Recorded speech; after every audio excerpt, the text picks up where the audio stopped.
A paz, queridos irmãos, que Deus abençoe a todos no nome do Senhor Jesus. Estou passando aqui para compartilhar com vocês um pouco do que pregamos ali hoje. Acabamos agora há pouco, o culto foi, graças a Deus, muito abençoado. Deus, Ele tem tido misericórdia das nossas vidas e tem nos abençoado muito, e a vida do povo também, graças a Deus. E eu queria compartilhar com vocês aqui um pouco, do que pregamos ali, aqui em Mateus. Eu não tenho arrodeio com a palavra de Deus, porque o pregador ele tem que ter essa inteligência, essa sabedoria. A pessoa ela vai na igreja para ouvir a palavra. O pregador não pode ter arrodeio. O pregador, quando ele tem arrodeio, é porque ele não tem nada de Deus para entregar. Mateus 16:13. Indo Jesus para os lados de Cesareia de Filipe, perguntou a seus discípulos: quem diz o povo ser o Filho do Homem? Observe que Jesus estava com seus discípulos. E Jesus descia para Cesareia de Filipe. E o povo de Cesareia de Filipe já conhecia os discípulos de Jesus. Já sabia que aqueles discípulos haviam aceitado Jesus. Mas precisava conhecê-lo ao Jesus, o qual aqueles discípulos tinham aceitado. E Jesus perguntou para eles, aqui no versículo de número 13, perguntou a seus discípulos: quem diz o povo ser o Filho do Homem? Como se Jesus dissesse assim: quem de vocês me apresenta para o povo lá de Cesareia? Quem de vocês me apresenta para o povo onde estamos indo? Porque assim como eu já apresentei vocês para as pessoas, agora eu preciso que alguém me apresente. Eu preciso que alguém fale para as pessoas quem sou eu. Porque Jesus nada mais, ele estava ali, nada menos, melhor dizendo, que provando aqueles discípulos para saber quem aquele discípulo achava que ele era. E os discípulos ficaram confusos. No versículo 14 diz: eles responderam: uns dizem João Batista, outros Elias, outros Jeremias, ou alguns dos profetas. Observe que os próprios discípulos de Jesus falavam de um Jesus de teoria. Falava de um Jesus que estava acostumado a ver na vida das pessoas, acostumado a ver na vida dos outros, mas ainda não tinha vivido uma experiência própria, na prática.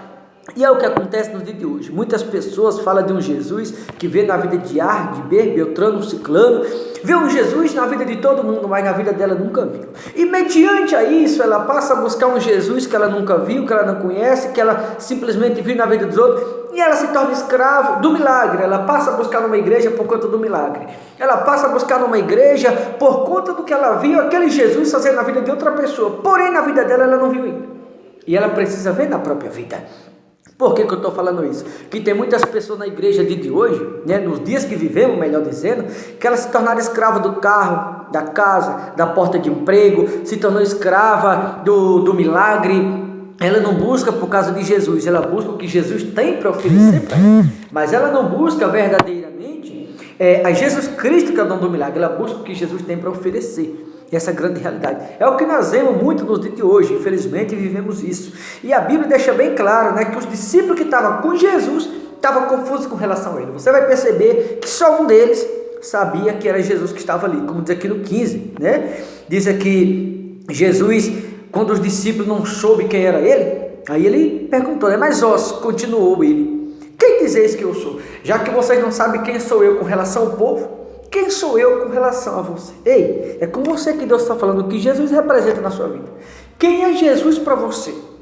O que Jesus representa na tua saúde, o que Jesus representa no teu trabalho, no teu casamento, nos teus negócios, na tua vida, na tua casa, na tua família, nos teus caminhos. Quem é Jesus para você? Eu quero que você pense nisso. Porque esses discípulos aqui andavam ao lado dele e não sabiam, porque ainda não havia vivido uma experiência própria. Falavam no Jesus de teoria, falavam no Jesus que vê na vida dos outros, mas não tinham visto ainda na sua própria vida. Então falavam no Jesus dos outros, que vê na vida dos outros, mas na própria vida deles não tinham visto ainda. Aí Jesus perguntou para eles com relação ao povo, quem era ele. Eles não souberam responder.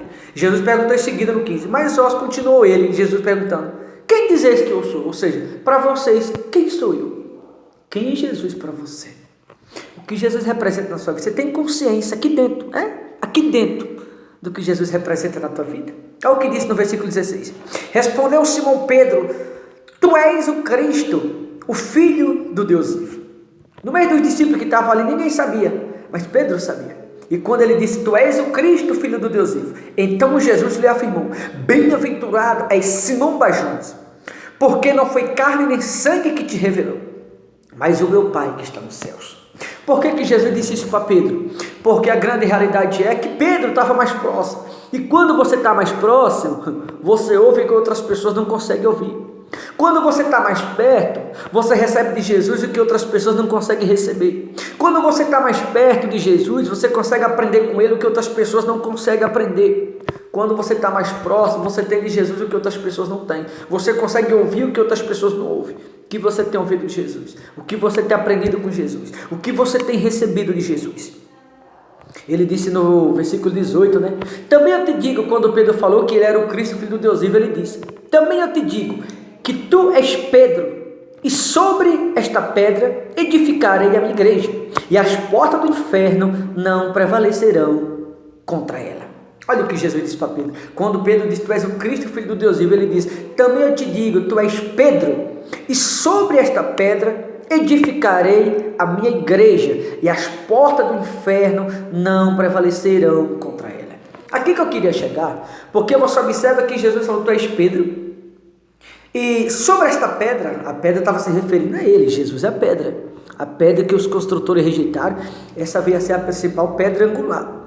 Ele disse: sobre esta pedra edificarei a minha igreja, ou seja, a igreja somos nós, e se nós estivermos apoiados nessa pedra chamada Jesus, a doença ela não pode prevalecer na minha vida, o problema não pode acabar com o meu casamento, os problemas na vida financeira não podem me endividar, a porta não pode permanecer fechada, as drogas não podem permanecer na vida do filho. Ei, deixa Deus falar contigo agora, deixa eu ser boca de Deus na tua vida por alguns minutos. Quando a gente temos com a nossa vida edificada em Cristo, quando a nossa vida, nós temos Jesus Cristo como centro da nossa vida, quando nós estamos apoiados na pedra chamada Jesus, os problemas não podem nos vencer. A crise não pode nos vencer, o medo não pode nos vencer, a tempestade não pode nos vencer, desde que estejamos apoiados sobre a pedra. Sabe aquela pessoa que diz assim: vai na igreja, ora por mim e tal, fica em casa, ela pode vir e não vem, ela pode ir na igreja dela e não vai. Deus até ouve aquela pessoa que orou, porém Deus não vai fazer nada na vida daquela pessoa. Sabe por quê? Porque aquela pessoa, ela na verdade não está apoiada em Cristo, ela está se encostando nos outros. E quando você está se encostando nos outros, você não recebe nada de Jesus. Então entenda a palavra de Deus. Quando você está apoiado em Jesus, na pedra chamada Jesus, a Bíblia diz que as portas do inferno não prevalecerão. E não é o que está acontecendo? O inferno está prevalecendo na vida de muitos crentes. Aliás, tem crente que está trancado até hoje em casa com medo da epidemia. Tem pastor com medo da epidemia. O inferno está vencendo pastores. Tem bispo que está com medo da epidemia. O inferno está vencendo muitos bispos. Porque Jesus disse: quem estiver apoiado nele, as portas do inferno não prevalecem. Então, se tem um pastor com medo, se tem um bispo com medo, uma ovelha com medo, Jesus não tem sido o centro de apoio desta pessoa. Porque se estiver apoiado em Jesus Cristo, ele disse, palavra de Jesus, não é palavra minha, as portas do inferno não prevalecem. Por que o inferno tem prevalecido na vida de muitas pessoas? Porque ela não tem se apoiado em Jesus, tem se apoiado em homem. Em quem você tem se apoiado? Em quem você tem apoiado a sua fé? Você se apoiou em quem? Cuidado, não se apoie nas pessoas não. Porque se você se apoiar nas pessoas, corre um sério risco de elas perderem a salvação, você perder a sua também. Mas se você se apoiar em Jesus, se você se apoiar em Jesus, a Bíblia diz que as portas do inferno não prevalecerão. Então se apoie em Jesus e a doença não vai ter mais lugar no teu corpo.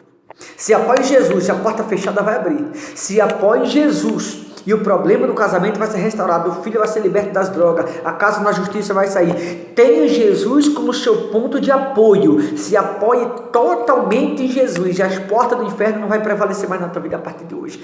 Tem pessoas que o diabo tem tentado enrolar na vida delas, tem prendido, tem colocado elas no cárcere, tem colocado elas na prisão, tem feito delas gato e sapato. O inferno, infelizmente, tem prevalecido na vida de muitos crentes. Nem quem você está apoiado. Quando a igreja que somos nós está apoiada na pedra chamada Jesus, palavra de Jesus, a Bíblia diz que as portas do inferno não podem prevalecer quando está apoiado nele. Se as portas do inferno estão prevalecendo na vida de alguém, significa que essa pessoa não está tendo Jesus como apoio na vida dela. Ela não está se apoiando em Jesus. Ela pode estar se apoiando em qualquer outra coisa, menos em Jesus Cristo. Em quem você tem se apoiado? Pense nisso. Meia-noite eu volto orando pela sua vida. Deus abençoe em nome de Jesus.